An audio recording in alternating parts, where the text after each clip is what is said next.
This happened to me a long time ago, but I still remember it like it was yesterday. I have 2 daughters. Back then they were both in kindergarten. That morning started like any other. My husband left early for work and I drove my girls to school. After dropping them off, I realized I needed groceries, so I stopped by the local market. While shopping, I started feeling something strange.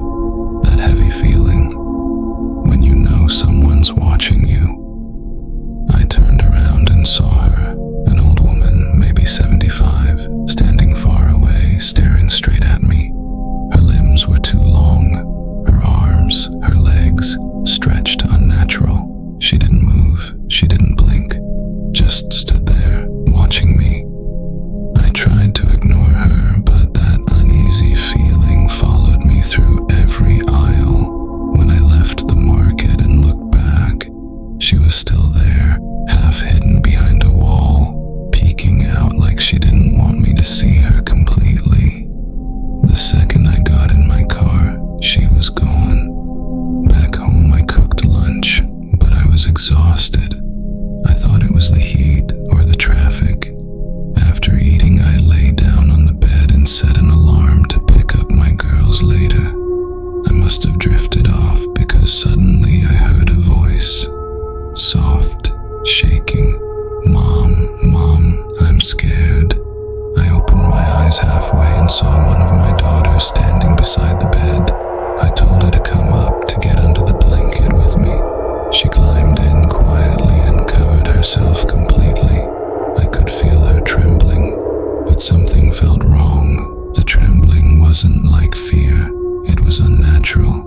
And then came the smell, rotting flesh, mixed with something metallic and warm. I pulled the blanket back slowly, and what I saw made my blood freeze. It wasn't my daughter. It was a mass of skin, wet, wrinkled, moving, like a pile of human flesh trying to hold itself together.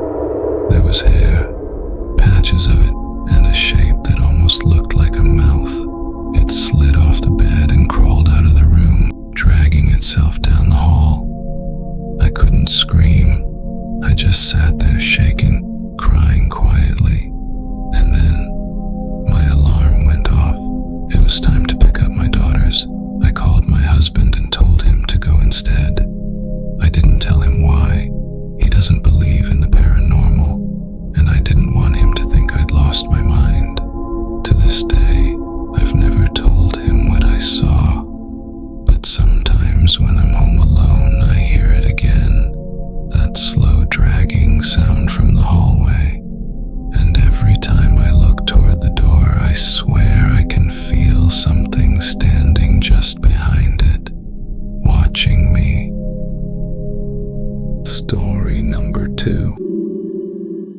Hello, my name is Luis. For years, I've wanted to tell this, but I never did, because I'm still not sure what really happened that night, or if it ever ended. It happened in 2019. I was a truck driver running a route between Monterrey and Saltillo. It was around 2 in the morning. The highway was empty, and the fog was thick, so thick I could barely see the lines on the road.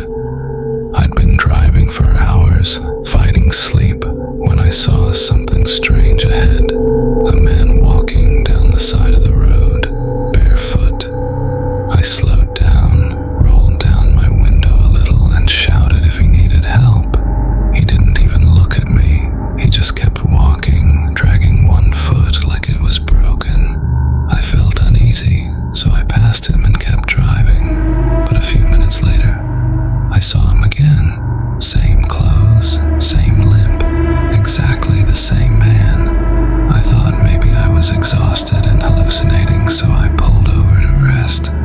I parked near an old gas station that had been closed for years. The place was dark except for one cracked mirror on the wall of the building catching the moonlight. I reclined my seat, turned off the engine, and tried to sleep. But then I heard footsteps outside, slow, crunching the gravel. They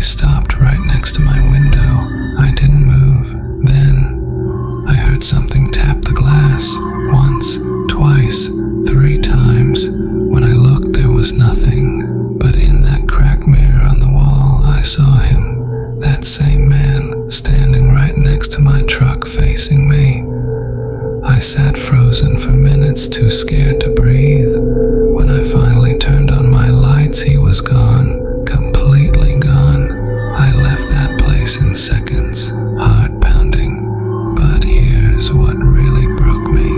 When I stopped at a checkpoint 2 hours later, one of the officers looked at me strangely. He said, "Sir, are you okay?" I said, "Yes, just tired." And then he pointed to the passenger side window and said, "Because there are handprints there, like someone was sitting next to you." Since that night, I've never driven alone again. But sometimes, even when the truck's empty, I can see his reflection in the glass. Story number 3.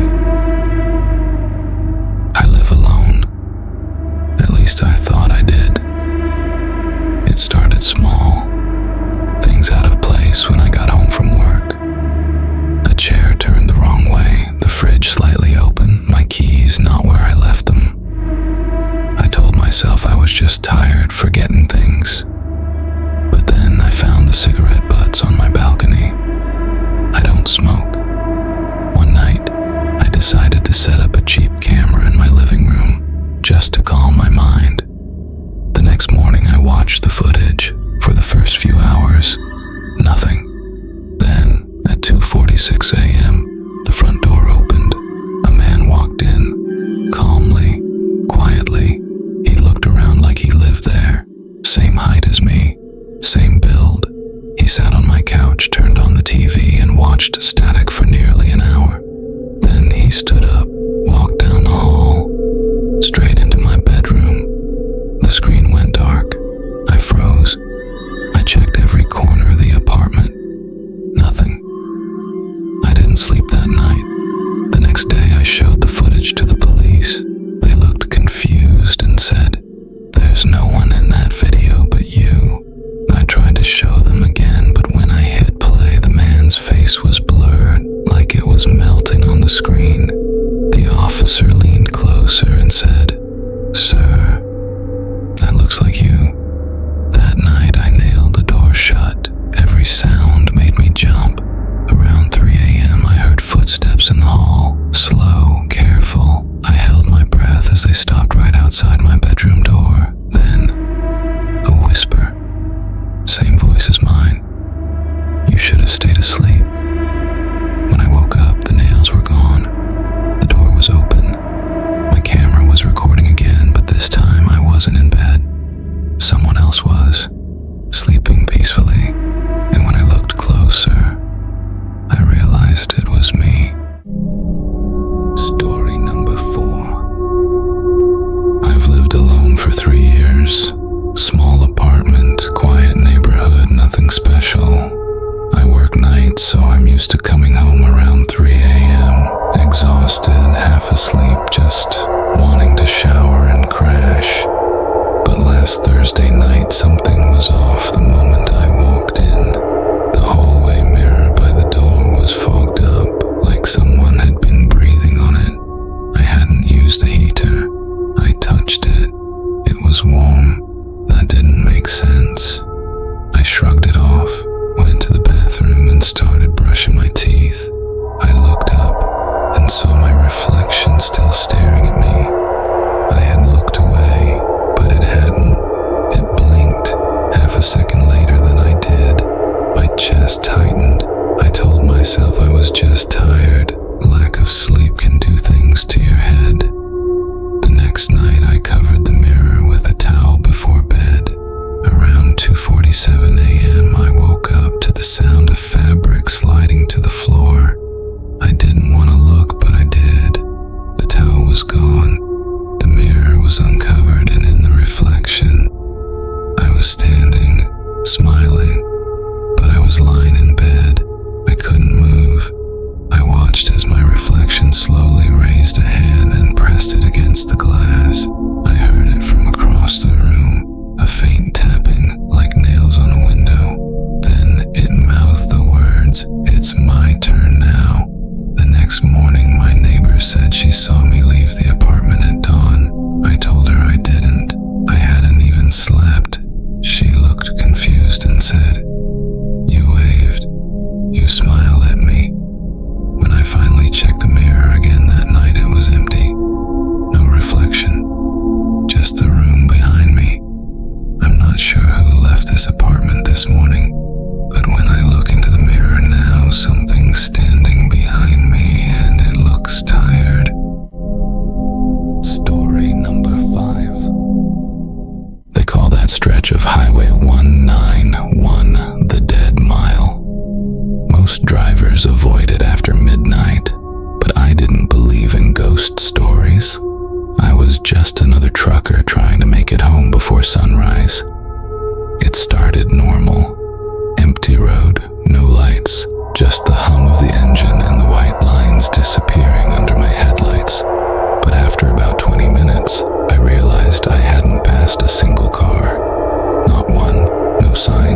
my GPS. It said I was exactly where I'd been 20 minutes ago, same coordinates. I laughed nervously, thinking it was a glitch, until I saw the truck ahead. Same color as mine, same trailer, same company logo. I sped up to pass it, but when I pulled alongside, my heart stopped. The driver looked exactly like me. Same face, same hat, same tired eyes staring forward. I slammed the brakes and everything went black for a second. When I opened my eyes, the road was empty again. The CB was silent, but then I noticed something in the mirror, a trailer behind me, the same one. Only now, my own reflection was gone from the glass, just an empty seat driving itself. I pulled over, shaking. I got out, walked toward the back of my trailer. The doors were half open. Inside it was pitch black, but I could hear breathing, my own breathing, coming from inside the dark. A whisper echoed from the trailer, calm and familiar. It's your turn to drive the other side. Now every night I wake up in my cab on that same stretch of highway. No matter where I stop, no matter how far I go, it's always the dead mile. Story number 6. I've been a trucker for over 20 years. You learn to live with the loneliness, the long drives, the static on the radio, the endless roads. But 3 nights ago, I heard something on my CB radio that still keeps me awake. It was around 3 a.m., middle of nowhere, somewhere between Amarillo and Wichita Falls. I had channel 19 on, listening to random chatter when a voice came through. A woman's voice, soft but trembling. She said, "Can anyone hear me? Please, help me." I grabbed the mic and asked where she was. Static. Then she whispered, "I'm on the road. I can't get out of the truck." I thought it was some prank, but then she said my name, my full name, the one only my mother used. I froze. I hadn't said my name once on that channel. I asked who she was. She didn't answer, just started crying. Loud, ragged sobs, then silence. A minute later, I passed a wreck on the side of the highway, an overturned 18-wheeler. The cab was burned out, still smoking. I slowed down. It had my company's logo on it, my exact route number printed on the door. I radioed dispatch to report it, but they said all trucks were accounted for, including mine. I looked again at the wreck, and the license plate was the same as mine. Then the CB crackled. The woman's voice came back, closer this time, whispering, "You didn't get out last time, remember?" I threw the mic to the floor, looked in the mirror. For a second, I swear I saw her sitting in the sleeper behind me, charred face, staring, smiling. Now every night I drive that stretch, channel 19 turns on by itself, and she whispers, "You're still burning, John. You just haven't noticed yet." Story number 7. I've been a truck driver for 17 years, and I've seen some strange things on the road, but nothing like what happened last month on Highway 59. It was around 2 a.m., fog thick as smoke, just me, my rig, and miles of empty asphalt. I'd been driving straight for 10 hours and was fighting to keep my eyes open when I saw her. A woman standing on the shoulder of the road, waving. She looked lost, pale, wearing an old denim jacket and no shoes. I slowed down, rolled the window down, and asked if she needed help. She didn't say a word, just pointed to the passenger seat. Against my better judgment, I unlocked the door. She climbed in, hands shaking, staring straight ahead. We drove in silence for about 10 minutes before I noticed something. The inside of the cab felt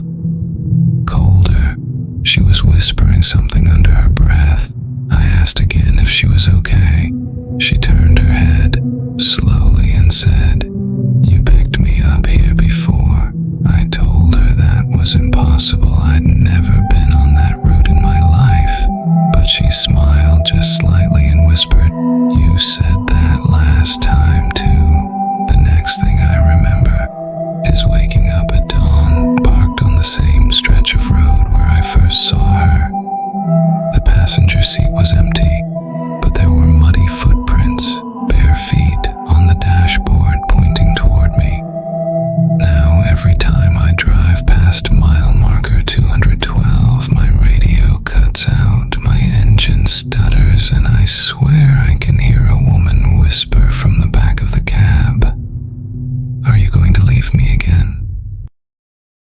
Story number 8.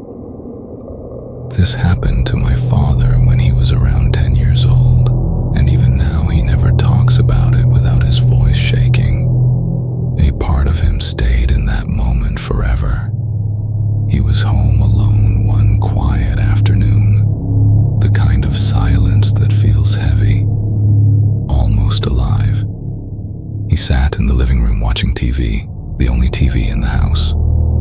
Suddenly, the screen went black. No flicker, no static, just a sharp click as if someone had pressed the button. He got up, turned it back on, and sat down again. Click. Off again. He frowned, stood up, turned it back on. Click. Off. It kept happening, with the exact same timing, almost too perfect. That's when he started feeling it, the sense that he wasn't alone in the house anymore. Trying to find the remote, he checked the table, the cushions, the floor. Nothing. Then he walked to the big sofa pressed against the wall, a heavy sofa that no kid could move. He leaned forward and looked behind it. And that's when he saw it.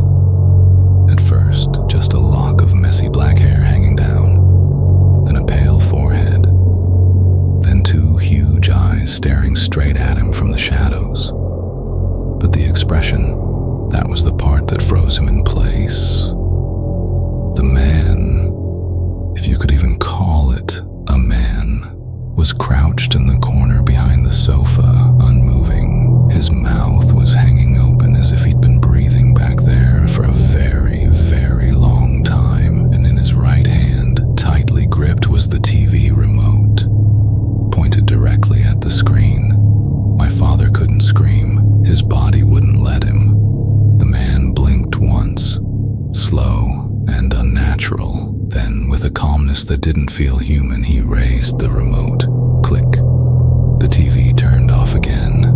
My father stepped back, trembling, and the man slowly, painfully spread a wide, crooked smile across his face. Too wide, too many teeth, a smile that looked like it hurt.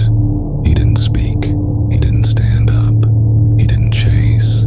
He just reached out his left hand toward my father, not to grab him, but as if inviting him to come closer. That was enough. My father ran, bolted out the front door so fast he nearly tripped down the steps. He sprinted to the neighbor's house, screaming. When the police arrived, the man was still there, crouched behind the sofa, staring toward the doorway, still smiling. They arrested him, but never explained who he was or how long he'd been inside the house. Days later, when my father finally returned home, he checked behind the sofa one more time. The remote was there, but beneath it, scratched into the floor with dirty, broken nails, was his full name, as if the man hadn't chosen the house at random, as if he hadn't been hiding, but waiting for him, only him. If you enjoyed these stories, subscribe to Fright Stories and hit like. Your support really helps the channel grow. Thank you for listening.